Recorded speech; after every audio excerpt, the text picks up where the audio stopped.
Hello crafty friends, it's Sharon Luska here from My Crafty Greetings. I'm here with a stamp set that I picked up at Stamp Art in London, Ontario. It's by Woodware, and I happen to notice as well that Technique Tuesday has some very similar stamp set. It's an Agapanthus stamp set. And what I decided to do is I wanted to do a card series of how many cards I could do with one single stamp. And this is my first card. So I'm starting off with some 2-inch square paper pieces in multiple colors. They all came from the same pad of paper.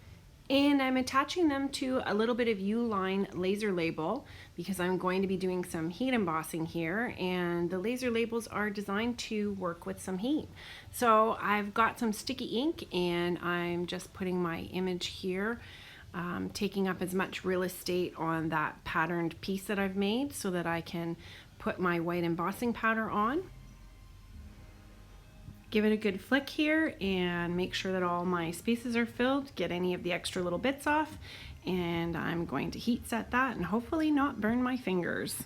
I've seen so many great tips about using clothes pegs and I don't know why I never think of it.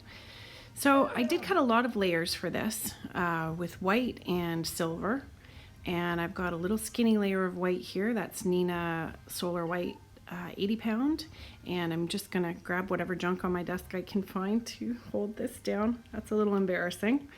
I also applied glue, and I've got a scrap here and I'm just scraping some extra off so that it doesn't seep out. Oh, and Ziggy's gonna sing us some background music.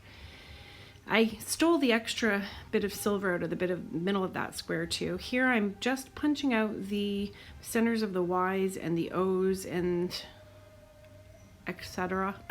out of this, and I've put some post-it tape on this to hold it in place so that it goes on nice and straight to my sentiment strip. I'm putting a few tiny dots of art glitter glue on the back here, and that way I'm hoping that I can get it in place very cleanly. I thought I'd give this a try. So that way the tape, I can line it up very clearly, and as I gently peel this back on itself, it will hold the sentiment perfectly straight, just as the die has it aligned. And sorry, I had to leave for a second there. Ziggy had a piece of his food stuck under his plate, and that was quite traumatic. So anyways, we're all sorted out.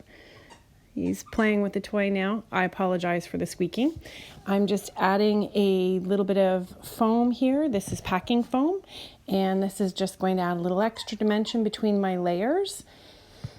And I'm setting that over the other white piece that is here attached to the silver layer, and that's going to be my focal point. And then this is my card panel here that I'm attaching to my card base. This is a 5x7 card base, and once I get that settled down, I can get these all set into place. I'm just going to clean up the edges here too, where my glue did squeeze out a little bit. Despite my fancy glue reduction effort, it did squeeze out. And I'm also going to cut a little bit of foam, packing foam here, so that I can get that underneath the sentiment and also pop it up. And I think the dimension really adds a unique look to the card, where you take something as simple as 4 squares of colored paper, and oh, I also showed that I'm using my glasses now to do a better job. But anyways, lots of layers really helps add to the visual interest when you have something as simple as this image with 4 squares of color and white imagery in it. Anyways, that's my card and my funny dog whining riddled voiceover. Thanks for joining me. Have a great day.